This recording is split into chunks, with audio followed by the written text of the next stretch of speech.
Hi, I'm Kristen Hubert, and today I'm going to show you how to make these scrappy strips.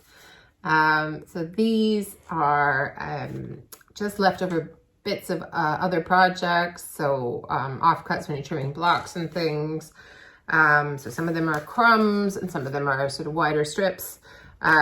And what we're going to do is basically sew them onto some paper so that we can use them in a pattern. So I'm using them for a particular pattern, which is my one that I showed you a few videos ago, in my fabric management one, I think. So I'm using these strips in the middle of these blocks. Some of them are more color coordinated than others, but I kind of like to tell a color story, but you can also go random with them. And you can also use them in other quilt patterns, or to make your own strip quilts, or for whatever you like, but it's a good way of just keeping your scraps organized and contained. So I really like it for that, and obviously I'm using it for a particular purpose right now. So there are timestamps below if you want to skip ahead to anything. Before we get started, whether you're new to the channel or not, if you haven't subscribed, do take the time to subscribe and hit the bell for notifications so that we can spend some more time together. So let's get on and figure out how to make these, and then I'll come back at the end and show you a few more examples and give you a few more ideas of what you can do with them. Okay, so I'm making my scrappy strips for that specific block pattern I was telling you about, and this is the pattern piece for that. So what I'm going to do is take some adding paper, so you can buy this on like Amazon or eBay, and just make sure that it's at least as long as this. If you don't have this, you don't want to buy that. I've also used before receipts. They're a bit wider for me right now for the purposes of this pattern, but if you're just wanting to do your own scrappy strips, a long receipt from a grocery store or something also works. So I'm just going to cut this roughly to the length I want, and I'm going to work on 2 at once. So I'm just going to cut 2. Doesn't have to be exact because it's going to get trimmed and chopped within the, for me at least, within the pattern, and depending on what you're going to use yours for. So it's a little longer, so that's what I need. So I'll put that away. Put that away. And you could use some sort of thinner paper as well, but this really works. So I've set my stitch length to 1.5 the same way that I do with foundation paper piecing, so that I can easily tear the back of this when I want to. So I've got this pile of scraps from another project I'm working on that I will probably show you in an upcoming video. And beside me, I've got my cutting mat and my rotary cutter and a ruler, because there's some trimming involved as we go along. So, okay, so I've got my 2 pieces, and so I'm going to look for 2 scraps to start off with. So this is going to be long enough for both. And then I need, ideally, another one that's long enough for both. How do I want that to go? I might use this one. Right. Okay. So I'm going to go right sides together. And all I really want to do is make sure that the end of my paper is covered by these. I'm just going to shimmy them along so that when I unfold them, the end of the paper is covered by those scraps. So, and then I'm just going to sew along. This does not need to be super straight or anything like that. So just however it comes together. And that paper's not coming with it, so I'm going to put it down there.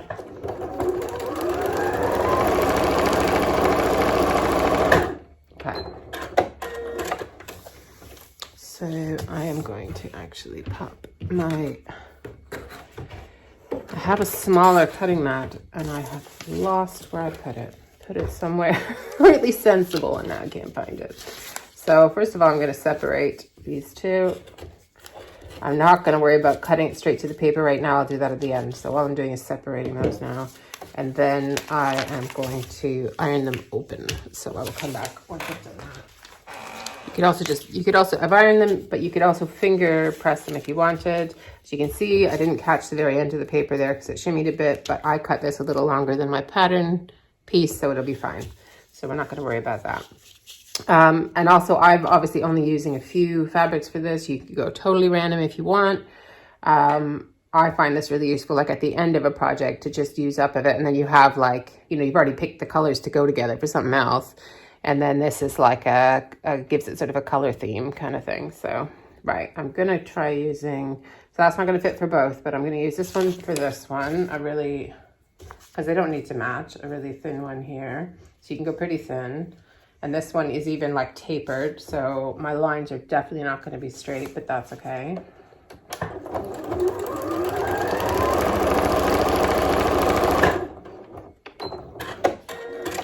So there's one. And then, what else have I got over here?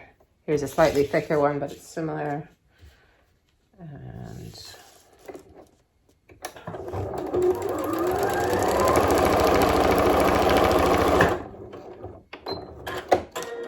okay. And I often, for the pattern I'm doing, I would want like 4 the same. So I'm actually going to trim some of these crumbs off so that I can join them and use them with other bits. Because when I'm doing a batch of these, and for the pattern I'm doing, I want 4 to be roughly in the same color story if I can. It doesn't have to be, but that's the way I like it. So I want to make sure my crumbs and my scraps, I'll stretch to that many scrappy strips, basically. So, but I mean, you don't need to worry about that. This is just a way of using up what you do have. So, but anyway, I'm going to save those crumbs for if I'm stretching later on to another block. So I'll finger press this time just to speed this up. And again, that one's not going to quite reach to the second one, so I'm just going to do it here.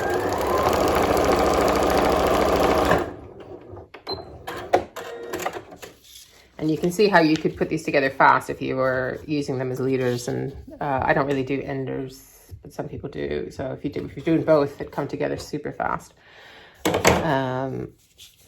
right, let's use this guy. How can I use him?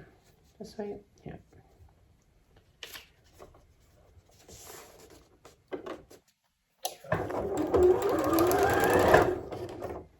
Just checking that I'm catching the edge underneath.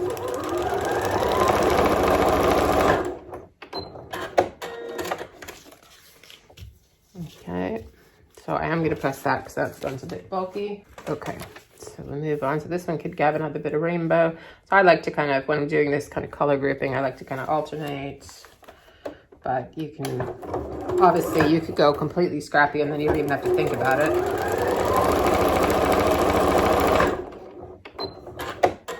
But I've got control issues, so I'm not good at just grabbing random things. I need to think it's going to look nice. All right, I'm going to try and just catch the purple there instead of this white.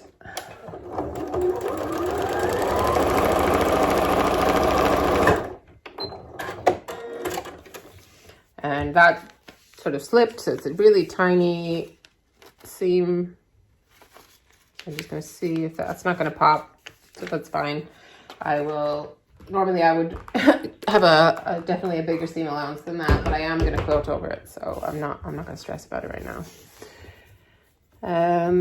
Okay, so there's that one, and that one we're going to cut off. I'm going to trim off these guys. Right, I've got a few more scraps, but I would also, as I'm going along, start now just trying to piece some of these crumbs so that I can make other strips out of them when I start to run short of my scraps for these.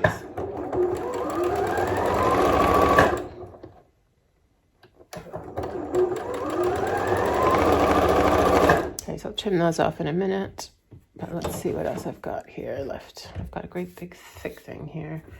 You can decide how thick or thin you like this. So I will show you some different examples. I showed you some at the beginning, but I'll show you some more at the end.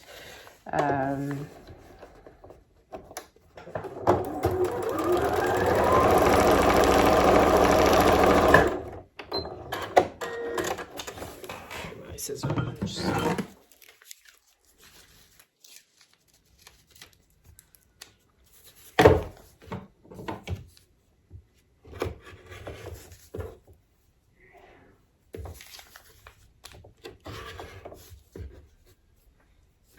And I've got these crumbs. I just kind of roughly lob them off so that they've got a straight edge.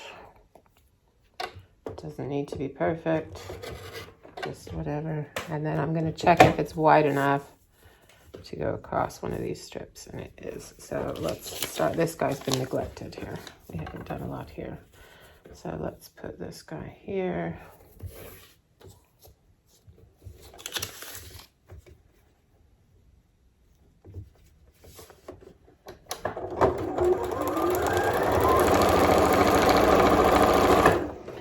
And this guy on here.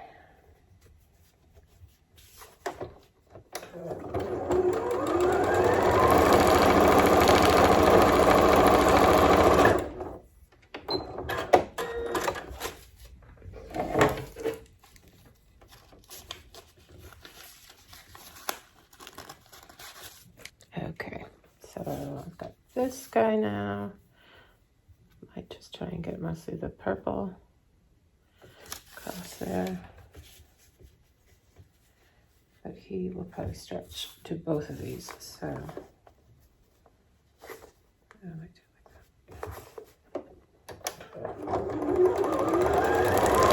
that. And you notice I'm like kind of moving it around, whatever just makes sense. Which way you sew your seam, it doesn't matter, whatever feels comfortable. And put this guy under here.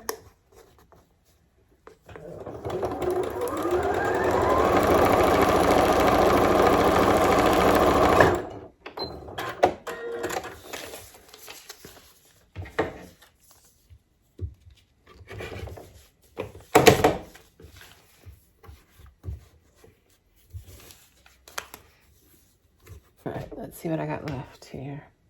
This guy and that guy. Okay. So I like that. I'm gonna put that there and then use the crumbs, I think, on either end.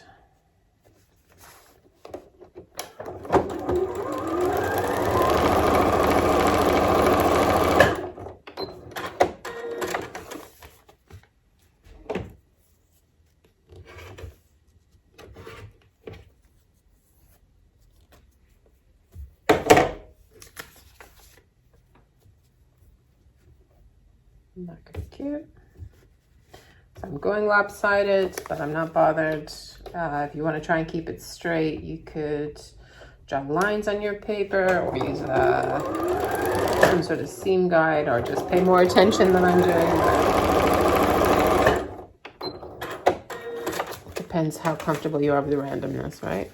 Okay, now because it has gone lopsided, and I know I've got a little caught seam there, I'm going to add like a little corner piece here.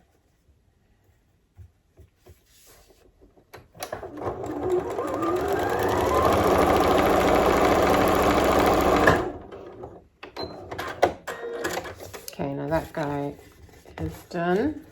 So here they are before they've been trimmed. I'm going to turn them over and just trim them to the size of the paper.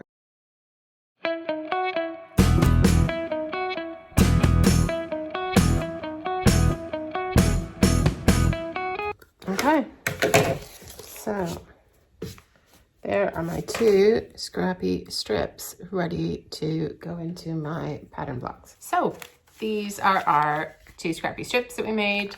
So I can put those in if I can manage to make my scraps stretch to two more, I can put them in one of these kind of blocks. But you can see even here, I probably had some different scraps here, and then I don't know which ones I did first, but obviously ran out of the pink or the green and couldn't put it in the other two, and it still looks fine. And I've also, let me just find one. So when I was experimenting, I also did the strips with completely random colors. I did some where I did like really long, thin strips as well. So you play around with that. trying to find another one that's a bit more random. Oh, that was the other thing I wanted to show you. Right, so this one, or maybe one of these, because it doesn't. I've done a lot of them straight across, but you can also put in. Here's one, angles. So if you don't have, if you just have like triangles and things, you don't need to. It doesn't need to be straight across every time. You can. It's just like crumb piecing, but on a piece of paper, because we're gonna. It makes it easier to use, and I'm using it for this particular pattern piece, right? So just get creative with it, do what you like.